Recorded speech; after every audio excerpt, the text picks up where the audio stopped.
இந்த விழாவில் கலந்துட்டப்பறம் அவர் என்கிட்ட ஒரு விஷயம் சொன்னார். உண்மையிலேயே வந்து அது தமிழ் சினிமாவில் இது வரைக்கும் ஒரு நடக்காத ஒரு பிரம்மாண்டமான ஒரு விஷயம். அதை நான் சொன்னால் நல்லா இருக்காது. அந்த படம் ரிலீஸ் அவர் வேலை சக்ஸஸ் மீட் என்ன கூப்பிட்டாரு, அந்த விஷயத்தில் சொல்கிறார். இப்போ நிச்சயமாக ஏன்னா ஒரு மிகச்சிறந்த கலைஞன் வந்து எப்படி மிகச்சிறந்த கலைஞனாக வர்றான்னா, எதுவுமே இல்லாதப்போ ஒரு பிரம்மாண்டமான விஷயத்தை சாதிக்கிறவன் தான் மிகச்சிறந்த கலைஞன். கலைஞனுக்கு முதல்ல எது பெரிய விஷயம்னா பணம் இல்லை, அறிவு தான் மிகப்பெரிய விஷயம்.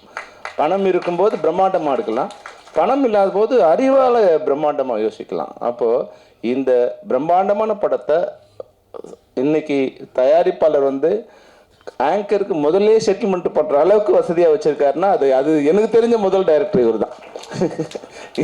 நான் ஒரு 10 வருஷமாக இந்த ஏறக்குறைய வந்து ஒரு 2000 திரைப்படங்களுக்கு நான் வந்து கலந்துக்கிட்டு இருக்கேன். 2000 திரைப்படம் கலந்துகிட்டு இருக்கேன். அதில் வந்து ஒரு இயக்குனருக்கு அந்த தயாரிப்பாளர் செட்டில்மெண்ட் வந்து ஆங்கருக்கு வந்து பிஃபோர் ஃபங்க்ஷனுக்கு கொடுத்தது இதுவாக தான் இருக்கும்னு நினைக்கிறேன் அண்ணாதர. அதுபோல் வந்து ஒரு தயாரிப்பாளர் வந்து அழகாக வந்து பிளானாக எழுதிக்கிட்டு வந்து எல்லாரையும் விடாமல் படிச்சிருக்கீங்க. அப்போ உங்களுடைய உரையிலேருந்து நான் ஒன்று தெரிஞ்சுக்கிட்டேன், நீங்கள் படத்தையும் நீங்கள் அவ்வளோ பிளான் பண்ணி தான் எடுத்திருப்பீங்கன்னு நினைப்பேன். பட்ஜெட்லேருந்து அதை வந்து வேற ஒருத்தர்கிட்ட எதிர்பார்க்காம என்ன செலவோ அந்த செலவுக்குள்ளே பணத்தை சரி பண்ணி கொண்டு வந்து ஒரு குறுகிய காலத்துக்குள்ளே நீங்கள் இந்த படத்தை சிறப்பாக பண்ணியிருக்கீங்க. உங்களுக்கு என்னுடைய வாழ்த்துக்கள் அண்ணாதுரை.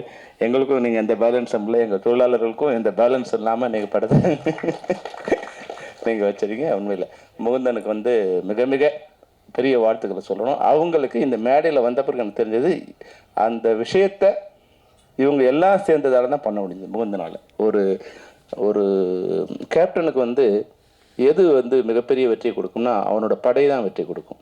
அப்போ ஒரு இயக்குனருக்கு அவங்களுடைய டெக்னீஷியனும் ஆர்டிஸ்ட்டும் தான் அந்த படம் வெற்றி அடையது மிகப்பெரிய பலமாக இருப்பாங்க. இந்த அணி வந்து மிகப்பெரிய பலமான ஒத்துழைப்போட இயக்குனர் கொடுத்துருக்கு. அது வந்து இந்த திரையில் பார்க்கும்போது எனக்கு ரொம்ப நல்லா தெரிஞ்சுது. அந்த வகையில் இந்த படம் மிக பிரம்மாண்டமான வெற்றி அடையும். இதில் நடித்த எல்லாரும் ஒர்க் பண்ண எல்லாருமே வந்து ஒரு விஷயத்தை மட்டும் நல்லா தெரிஞ்சுங்க. இப்போது எனக்கு ரொம்ப பிடிச்ச இசையமைப்பாளர் வந்து ஸ்ரீகாந்த் தேவா. அவரோட படம் பண்ணக்கூடிய வாய்ப்பு எனக்கு இல்லை. ஆனால் ஸ்ரீகாந்த் நீங்கள் வந்து மிகச்சிறந்த டெக்னீஷியன். ஆனால் கொஞ்சம் சின்ன அலட்சியம் இருக்கும்னு எனக்கு தோணுது. எப்படின்னா நீங்கள் ஃபஸ்ட் கிரேடில் இருக்க வேண்டிய ஒரு ஏஆர் ரகுமான் மாதிரியோ இல்லை வந்து அனிருத் மாதிரியோ இளையராஜா சார் மாதிரியோ ஃபஸ்ட் கிரேடில் இருக்க வேண்டியவங்க நீங்கள். ஆனால் அவ்வளோ டேலண்ட் நான் வந்து நிறைய உங்களை பார்த்துருக்கேன். அந்த ஸ்டேஜில் வந்து நீங்கள் பண்ணுற பர்ஃபார்மன்ஸ் அந்த எனர்ஜி இருக்கு இல்லைங்களா, எந்த மியூசிக் டைரக்டருக்குமே இல்லை. அவ்வளோ எனர்ஜி இருக்குது, அவ்வளோ அழகாக நீங்கள் வந்து பண்ணுறீங்க. அப்போ நீங்கள் எதை மிஸ் பண்ணுறீங்கன்னு எனக்கு தெரியல. அப்போ நீங்கள் வந்து தயவு செய்து கடவுள் உங்கள் பெரிய வரத்தை கொடுத்துருக்காரு. அதனால் நீங்கள் மறுபடியும் அந்த ஃபஸ்ட் கிரேட் லெவலில் நீங்கள் வரணும். நீங்கள் ஃப்ரீயாக கூட பண்ணுங்கள். ஏன்னா அந்த அவர் பணம் இல்லைன்னு சொன்ன உடனே நீங்கள் வந்து அழகாக வந்துட்டு வந்து கிட்டார்லேயே வச்சு அது வந்து அந்த சாங் பண்ணியிருக்கேன். உண்மையாக நான் கேட்கும்போது என் இனி எப்போ நீ இல்லாவே அது மாதிரி அதை கேட்கும்போது என்ன ஒரு சந்தோஷம் கிடைச்சிதோ அது மாதிரி கிடச்சிருக்கு. அதனால் தயவுசெய்து நீங்கள் வந்து மிகச்சிறந்த இசையமைப்பாளர், அதில் எந்த சந்தேகமும் இல்லை. ஏன்னா சிவகாசியோட பெரிய பாட்டு யாரும் போட போகிறதில்ல. ஆனால் அந்த ரேஞ்ச் இருக்கு இல்லைங்களா, அந்த ரேஞ்சை நீங்கள் வந்து ரீச் ஆகணும்னு நான் உங்களை தயவுசெய்து வேண்டிக்கிறேன். ஏன்னா யூ ஆர் கேப்பபிள். அது மாதிரி சொன்னேன். அது மாதிரி அடுத்து தீபா வந்து பார்க்கும்போது என்னென்னா, படம் பார்த்து ஒருத்தர் வியக்கிறது வேற, ஆனால் பழகும்போது ஆராதியா என்ன பேசுனாங்களோ அதை தான் தீபாவும் பேசுனாங்க. ஆனால் கேட்குறவங்களுக்கு ஆராதியா மேலே கோபம் வரும், தீபா மேலே கோபம் வராது. அதை வழிமொழிஞ்சிட்டு இப்படிலாம் தான் மக்கள் இதெல்லாம் கரெக்டு, ஆனால் மனசுக்குள்ளே வச்சுக்கணுமா அப்படின்னாங்க. அது வந்து பழைய காலம்மா. மனசுக்குள்ளே வச்சுக்கிறதுலாம் பழைய காலம், அதெல்லாம் முடிஞ்சிடுச்சு. இன்றைக்கி வந்து 2 விஷயத்தில் வந்து நம்ம வெளியே வரலாம். ஒன்று, நம்மளுடைய அந்த பெர்ஃபார்மன்ஸ் கிடைக்கக்கூடிய வாய்ப்பு கிடைச்சா வெளியே வரலாம். இல்லை இது போல் மேடையில் தான் யாருங்கிறத நான் இவ்வளோ எனர்ஜி எங்கிட்ட இருக்குது, இதை நீங்கள் பயன்படுத்தலை, நீங்களாம் தான் நான் முட்டாள், நான் வந்து என்னை பயன்படுத்தலை அப்படிங்கிறது இருக்கு இல்லையா, அதுக்கு ஒரு தைரியம் வேணும். சும்மா அடங்கி இருக்கிறது வந்து இனிமேலும் அது மாதிரி தேவையில்லை. ஆனால் நாங்கள் தேடும் போது நீங்களாம் கிடைக்கலம்மா. நான் ஏன்னா செம்பருத்திக்கு வந்து 16 ஹீரோயின் போட்டு படம் எடுத்தேன். யாருமே எனக்கு செட் ஆகல. நான் வந்து தமிழ்நாடு முழுக்க ஒரு 6 மாதம் தேடி ஏன்னா எனக்கு வந்து பிளாக் கலரில் தான் ஒரு பொண்ணு வேணும், மீனவ பெண்ணை வேணும். எனக்கு சரியாக யாரும் வந்து பிடிக்கல. நான் வந்து சரியாக செட் ஆகலை. ஏன்னா தமிழ்நாட்டிலேருந்து வர்ற பெரும்பாலான குடும்பங்கள்லேருந்து வர்றவங்க இப்போ வந்து மாறிடுச்சு. இப்போ இருக்கிற யூத்துக்கு வந்து இப்போ கல்யாணம் பண்ணி ஹீரோயின் நடிக்கிறாங்க, பாய் ஃப்ரெண்டோட ஷூட்டிங் வராங்க. நீங்கள் பழைய காலத்து இதில் இருக்கீங்க, இன்றைக்கி பாய் ஃப்ரெண்டோட தான் பெரும்பாலான ஹீரோயின்ஸ் பாய் ஃப்ரெண்டோட தான் வராங்க. அதனால் நீங்கள் அந்த கவலையெல்லாம் படாதீங்க, நீங்கள் பாய் ஃப்ரெண்டாக இருந்தாலும் நீங்கள் பாய் ஃப்ரெண்டோட வரலாம். ஏன்னா அது நாங்கள் வரும்போது, நாங்கள் ஃபஸ்ட் பண்ணும்போதே நாங்கள் லவ் பண்ணுறோன்னு உலகத்துக்கு சொல்லிட்டோம். அதனால் அது நானும் வந்து 16 படம் டைரக்ட் பண்ணேன், ஒய்ஃபும் வந்து ஏற்கனவே 150 படம் நடிச்சிட்டாங்க. ஆமாம், அப்போ பாய் ஃப்ரெண்டாக தான் வந்தேன். எனக்கு எனிமீஸ் வந்துட்டானுங்க. ஏன்னா ஹீரோ தான் ஹீரோயினை காதலிக்கணும், நான் டைரக்டர் போய் காதலிச்சுட்டு இருக்காங்கிற மாதிரி ஒரு எனிமிட்டி வந்துடுச்சு என் மேலே. அதனால் அதை பற்றி நீங்கள் கவலைப்படாதீங்க. அதுபோல் இந்த டேஞ்சர் மணி, நீங்கள் டேஞ்சர் யார் கொடுக்கணும்னா உங்கள் கொடுக்குற டஃப் வந்து உங்களுக்கு சன் மாஸ்டர் கொடுக்கணும். பேரில் டேஞ்சர் வச்சுக்கூடாது, இப்போ ஃபைட்டில் டேஞ்சர் இருக்கணும். ஏன்னா இன்றைக்கி வந்து ஏஐ வளர்ந்த பிறகு நீங்கள் எந்த பிரம்மாண்டமான ஸ்டண்ட்டு நீங்கள் எடுக்கலாம். எங்கிட்ட பட்ஜெட் இல்லை, இப்போ 2 நாள் எடுக்க சொன்னாங்க, 1 நாள் எடுக்க சொன்னாங்க, அப்படிலாம் கிடையாது. சுயம்வரம்னு ஒரு படம் 2 மணி நேரத்தில் பிரபுதா ஒரு பாட்டு எடுத்தார், 20 நாள்லேயே ஒரு பாட்டு எடுத்தார். அப்போது உங்களால் எடுக்க முடியும். டெக்னீஷியன் நினச்சா எது ஒன்றாலும் பண்ண முடியும். அதனால் டேஞ்சர் மணி நீங்கள் மிகப்பெரிய ஸ்டன் மாஸ்டராக வரணும், நிச்சயமாக அதுக்கு உண்டான வாய்ப்பு உங்களுக்கு இருக்குது. அதனால் கவலைப்படாதீங்க, you are going to rock the cinema industry. அது மாதிரி எனக்கு ரொம்ப பிடிச்ச ஒரு பெண்மணி வந்து நம்ம ஷக்கீல். அவங்க என் படம் ஒர்க் பண்ணதில் ஒரே ஒரு படத்துக்கு சான்ஸ் கேட்க நம்ம சரஸ்வதி கூப்பிட்டு வந்தாங்க, சிஆர் சரஸ்வதி கூப்பிட்டு வந்தாங்க. உங்களையும் உங்கள் சிஸ்டர் வரும்போது அதனால் அப்போ யூஸ் பண்ண முடியல.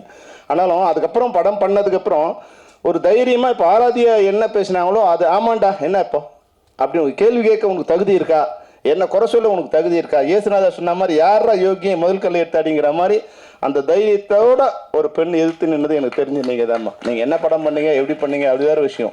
ஆனால் அந்த தைரியத்தோடு நின்று தான் நின்னது மட்டும் இல்லாமல் தன்னை போல் வந்து கிளாமராக பண்ணுற எல்லா ஆர்டிஸ்ட்டையும் வர வச்சு அவங்களுக்கு வந்து நீ பயப்படாத, நான் உனக்கு துணையாக இருப்பேன்னு சொல்லக்கூடிய, ஏன்னா பயந்து ஒதுங்கிடுவாங்க, நமக்கு எதுக்கு வம்பு அப்படின்னு நினைப்பாங்க. ஆனால் அவங்களுக்கு கூட நீங்கள் வந்து ஒரு தோழியாக சகோதரியாக இருந்து நீங்கள் பண்ணுறீங்க, அதுக்கு உங்களுக்கு என்னுடைய வாழ்த்துக்கள். அந்த வகையில் எல்லாருக்குமே அது மாதிரி வந்து உண்மையாகவே சமீபத்தா நீங்கள் வந்து பிரம்மாண்டமாக சண்டை போட்டிருக்கீங்க. நிச்சயமாக எல்லோரும் சொன்னாங்க நீங்கள் நல்ல ஹீரோயினை வரக்கூடிய வாய்ப்பு இருக்குது, ஆக்ஷன் ஹீரோயினை வரலாம். ஏன்னா அதுக்கு தான் கொஞ்சம் ஒரு காம்படிஷன் இல்லாமல் இருக்குது. அதனால் நீங்கள் தனிக்குதிரையாக நீங்கள் அதில் வரும் நீங்கள் வரலாம். கடைசியாக சொன்ன மாதிரி ஆனந்தராஜை பற்றி நான் சொல்லணும். ஏன்னா எல்லாரும் சொன்னாங்க இல்லையா, நான் பெரிய பையனாக இருக்கும்போது அவனும் பெரிய பையனாக இருந்தான். நாங்கள் 2 பேரும் கிளாஸ்மேட்ஸு ஃபிலிம் இன்ஸ்டியூட்டில் 42 வருஷம் ஆயிடுச்சு. நானும் அவனும் ஜாயின் பண்ணி 42 வருஷம் ஆயிடுச்சு. அதனால் எல்லாரும் சொன்னது உண்மை தான். ஏன்னா அவங்க படம் பார்க்கும்போது 18 வயசில் படம் பார்த்துருப்பாங்க, அப்போ ஒன்று பெரிய ஆளாக நினச்சிருப்பாங்க. அப்போ உனக்கு 20 வயசுங்கிறது அவனுக்கு தெரியாது. அதனால் அவங்க சின்ன வயசு சொல்லிட்டு இருப்பாங்க. நானும் அவனும் வந்து ஆனந்தராஜை வந்து ஒரே நேரத்தில் சினிமாவுக்கு வந்தோம். எங்கள் 2 பேரையுமே யாரும் மதிக்க மாட்டாங்க, அதுதான் எங்கள். ஏன்னா வந்து நான் ரொம்ப தின்னாக இருப்பேன், அதுவும் இல்லாமல் ரொம்ப மிடில் கிளாஸில் வந்தது, வெறும் சட்டையோ பேண்ட்டோ எதுவும் பெரிய வசதி இல்லாமல் அப்படியே இருப்பேன். இப்போ அப்படி தான் இருக்கேன். அப்போ ஒன்றும் ரொம்ப மோசமாக இருப்பேன் வச்சு. அப்போ அவன் வந்து என்னென்னா, அவர் வந்து நம்ம சிவராஜ்குமாரோட நண்பர். அவர் நம்ம இப்போ கன்னட ஹீரோ சிவராஜ்குமார் என் கூட படித்தார். அப்போ அவரோட நண்பர் இவர். அதனால் வந்து இவர் கொஞ்சம் ஷோ காமிப்பார். அவர் வந்து ஒரு அவர் சிவராஜ்குமார் கொடுக்குற இது வந்து ஷோ இவரும் எதிர்பார்ப்பார். அதனால் இவருக்கு கொஞ்சம் பேருக்கு பிடிக்காது.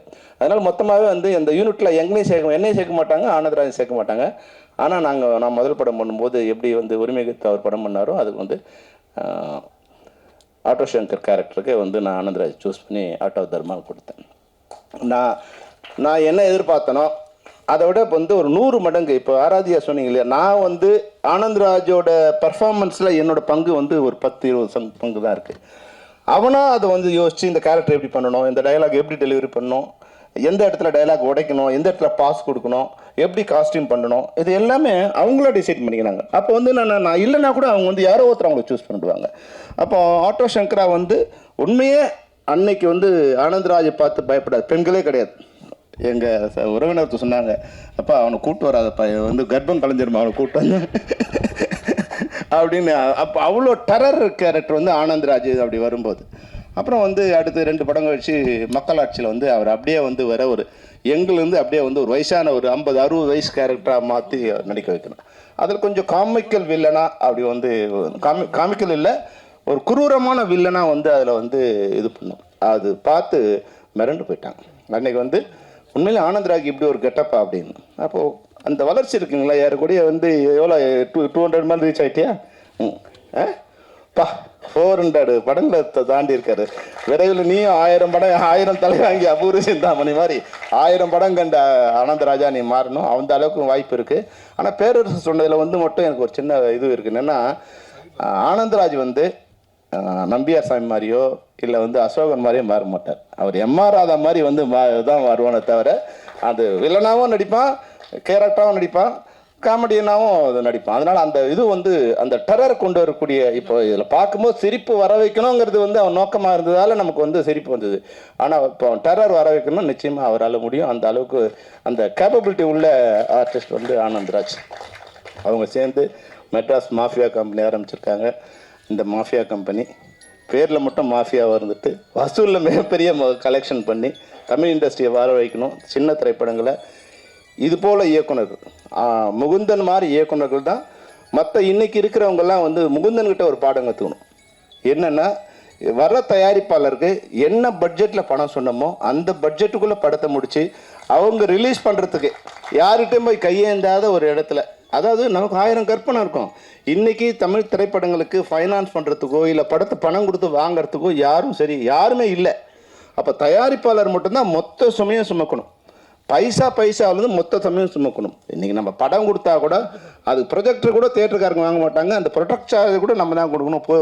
போஸ்டர் கொடுக்கணும், போஸ்டர் கொடுத்ததுக்கு பேஸ்ட்டு கொடுக்கணும், பேஸ்ட் ஓட்டுறதுக்கு கூலி கொடுக்கணும், எல்லாத்தையும் நம்ம தான் கொடுக்கணும். அப்போ அந்த தயாரிப்பாளர் இன்றைக்கி வசதியாகவும் அவருக்குள்ள இந்த பட்ஜெட்டுக்குள்ளே நாங்கள் படம் முடிக்கணும்னு சொன்னால் நிச்சயமாக இயக்கணும். அந்த படத்துக்குள்ளே அதாவது வெற்றி தோல்விங்கிறது வேறு விஷயம். படம் வெற்றி அடையுது தோல்வி அடையுதுங்கிறது வேறு விஷயம். ஆனால் பல படங்கள் அந்த பட்ஜெட்டுக்குள்ளே படத்தை முடிக்க முடியாதால இன்னைக்கு ஒரு பட்ஜெட் நம்ம சொல்கிறோம், அந்த பட்ஜெட்டுக்குள்ளே படத்தை முடிக்கணும். ஒரு 10% இன்க்ரீஸ் ஆனால் பரவாயில்ல. ஒரு 100 ரூபா சொன்னோம் 110 ரூபா ஆச்சு அப்படின்னா பரவாயில்ல. 100 ரூபா சொன்ன படம் 300 ரூபா 400 ரூபா ஆகும்போது அவங்க சம்பளத்தை தொழிலாளரும் கொடுக்க முடியாமல் படத்தையும் முடிக்க முடியாமல் அப்போ என்ன ஆகுது, சினிமா மேலே ஒரு வெறுப்பும் ஒரு அவதூறு பிரச்சாரமும் வெளியே ஏற்பட்டுருது. ஆனால் இன்னைக்கு ஒர்க் பண்ணுறதுல இது போன்ற தவறுகள் நிச்சயமாக ஒரு பண்பட்ட இயக்குனராக பண்பட்ட உதவி இயக்குனராக இருந்து வரவங்ககிட்ட கிடையாது. ஏன்னா நான் அசிஸ்டன்ட் டைரக்டராக இருக்கும்போது மணிவன் சார்கிட்ட கூட இருந்தேன். அப்போது ஒரு கதையை உருவாக்கும் போது அந்த கதை எப்படி ஆரம்பித்து எப்படி கதையாக வந்தது அந்த ட்ராவலில் நான் அவங்களோட இருக்கேன். அப்போது எனக்கு ஒரு அறிவு இருக்குது. என்ன மாதிரி கண்டென்ட் எடுத்து எதெல்லாம் செதுக்கி ஒரு கதையாக கொண்டு வந்தாங்க. அந்த கதையே ஷெட்யூல் போடும்போது அதை எப்படி சீனாக பிரித்து எப்படி ஷெட்யூல் போட்டாங்க. அப்போ நாங்கள் டைரக்டரோட இருக்கோம். அதுக்கப்புறமா அதை ஷூட் பண்ணும்போது அந்த சீனை எப்படி உடச்சி ஒரு ஷார்ட்டாக எப்படி எடுத்தாங்க, எந்த ஷார்ட்டில் எப்படி வந்தது. அப்போ நாங்கள் எடிட்டிங் போகிறோம். அப்போ ஒரு ஃப்ரேமை நாங்கள் பார்க்குறோம். அந்த ஒரு இதுவும் நாங்கள் ஏபிசிடி கற்றுக் கொடுக்குற மாதிரி நாங்கள் வேர்ட்ஸை எப்படி ஆல்ஃபாபெட்லேருந்து வேர்ட்ஸை பில்ட் பண்ணுறோமோ அது மாதிரி அந்த ஷார்ட்ஸை நாங்களே அதை எடிட் பண்ணுறோம். அதை நாங்கள் சேர்த்து ஒரு சீனாக நாங்கள் பார்க்குறோம். அதை பார்த்த பிறகு நாங்களே ட்ரிம் பண்ணுறோம். அதுக்கப்புறமா தான் டைரக்டர் வர போகிறார். அப்போ ஒரு கதை பேப்பரில் எழுதி அதை உருவாக்கி ஷூட்டிங் பண்ணி ஒரு கோர்வையாக செலுத்தி அது வர்ற வரைக்கும் அசிஸ்டன்ட் டைரக்டருக்கு அது உருவாக்குற தன்மை தெரிஞ்சிருக்கு. அப்போது பின்னாடி அதை டப் பண்ணுறதுலேருந்து டப்பிங் கூட போகிறதுலேருந்து ரீரெக்கார்டிங் வர்றதுலேருந்து மிக்சிங் பண்ணுறதுலேருந்து அனைத்து வகையிலுமே நாங்கள் அவங்களோட இருக்கும்போது அந்த படம் எப்படி ஒரு குழந்தை மாதிரி 10 மாதத்தில் எப்படி உருவாச்சோ அந்த அறிவு எல்லா துணை இணைக்கவங்க இருக்குது. இன்றைக்கி நான் யாருக்கிட்டையும் ஒர்க் பண்ணுறதே இல்லை அப்படிங்கிறத பெருமையாக சொல்கிற ஒரு அவமானமான சுச்சுவேஷன் இன்றைக்கி இருக்குது. இது நிச்சயமாக இதை பெருமையாக சொல்லக்கூடாது. எனக்கு காரே ஓட்ட தெரியாதுங்க ஆனால் நான் கார் வாங்கிட்டேங்கிறது எவ்வளோ கேவலமோ அது மாதிரி நான் ஒர்க்கே பண்ணலைங்க நான் படம் கொடுத்துட்டேன்னு சொல்கிறது தயாரிப்பாளர்கள் தான் தவறு பண்ணணும். அவங்களுக்கு எதுவுமே தெரியாது. அதாவது ஒரு படத்தை வீடியோவில் பார்க்குறாங்க இல்லை ஷார்ட் ஃபிலிம் எடுக்கிறாங்க அது டைரக்ட் பண்ண வராங்க. அது வெற்றி அடையலை, நான் இல்லைன்னு சொல்லலை. ஆனால் அது மட்டுமே போதுமா? அது போதாது. அது ஒரு அனுபவ அறிவு இருக்கும்போது இது எந்த பட்ஜெட்டுக்குள்ளே வரும். அப்போ நாங்கள் ஒரு குடும்பமாக பழகும்போது தயாரிப்பாளர் எப்படி இருக்காங்க, மற்ற டெக்னீஷியன்ஸ் எப்படி இருக்காங்க, அவங்களோட எப்படி பழகணும், எப்படி அவங்ககிட்ட அந்த வேலையை வாங்கணும், எப்படி தீபா அம்மா சொன்னாங்களோ அவங்க மனசில் நினைக்கிறத மற்ற ஹர்ட் பண்ணாமல் அந்த விஷயத்தை எப்படி வாங்கணும்னு சொன்னாங்களோ அதையெல்லாம் நாங்கள் பை எக்ஸ்பீரியன்ஸில் நாங்கள் கற்றுக்கிட்டு வரும்போது நிச்சயமாக அந்த படத்தை ஒரு வெற்றி தோல்விங்கிறத தாண்டி நீ எல்லாம் வெற்றி படமாக கொடுத்துருக்கீங்கன்னு கேட்கக்கூடாது. நான் தான் கேப்டன் புராணம் பண்ணேன், நான் தான் அதிரடி படை பண்ணேன், வெற்றியும் நான் தான் கொடுத்தேன், தோல்வியும் நான் தான் கொடுத்தேன்.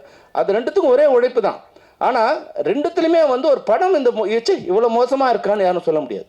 ஆனால் இன்றைக்கி வர்றவங்களோட படம் ஒரு படம் வெற்றி அடையுது, ஆனால் அடுத்த படம் வரும்போது அது படமாகவே இருக்கிறதுல அது சம்மந்தப்பட்ட அனைவருமே பாதிக்கப்படுறாங்க.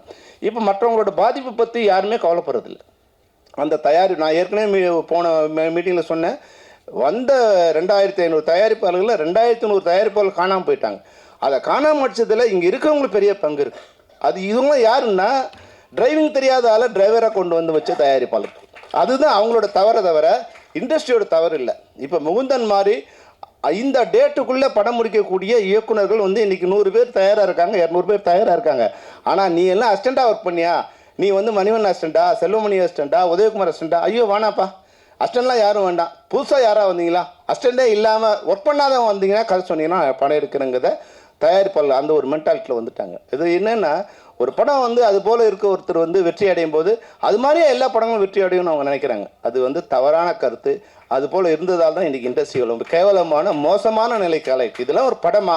நீங்கள் தினத்தந்தி அந்த பேப்பர் வந்து ஓப்பன் பண்ணும்போது அதில் 4 விளம்பரங்கள் பார்க்கும்போது இதெல்லாம் ஒரு டைட்டிலா, இதெல்லாம் ஒரு படமா, இந்த படத்தோடு நம்ம விளம்பரங்கள் வரணுமா அப்படிங்கிற எண்ணத்தில் தான் இருக்குது. அப்போது திரைப்படங்கள்ங்கிறது வந்து பல குப்பைகள் வரும்போது இது போல் சிறந்த படங்கள் அதுக்கு போய் அமைங்கி போகுது. அதனால் தயவுசெய்து தயாரிப்பாளர்கள் வரும்போது நீ என்ன போடு நான் உங்களை சொல்லலை, ஆனால் முகுந்தன் மாதிரி மிகச்சிறந்த இயக்குநர்கள் இங்கே ஆகச்சிறந்த இயக்குநர் இருக்காங்க, அவங்களுக்கான வாய்ப்பை கொடுத்தீங்கன்னா இது போன்ற நல்ல திரைப்படங்கள் உருவாகும் என்று கூறிக்கொண்டு அனைவருக்கும் வாழ்த்துக்களை தெரிவித்துக்கொண்டு நீங்கள் விரைவில் சக்ஸஸ் மீட் நடத்தணும். அதில் நாங்களும் வந்துட்டு எங்களுடைய ஆனந்தத்தை பகிர்ந்துக்கணும். அப்போது அதில் எனக்கு முகுந்தன் என்ன சொன்னாரோ அதை நான் அந்த கருத்தை நான் சொல்கிறேன் உங்ககிட்ட. அப்போ நீங்கள் உண்மையிலே வியப்படுவீங்க. ஏன்னா நானும் அதை கேட்டவொன்னே நான் ஷாக் ஆகிடுச்சு. ஓஹோ இப்படியா அப்படின்னு ஷாக் ஆகிடுச்சு. அந்த சக்ஸஸ் மீட்டில் அந்த ரகசியத்தை உங்களோட சொல்கிறேன். All the best, all the best, all the best.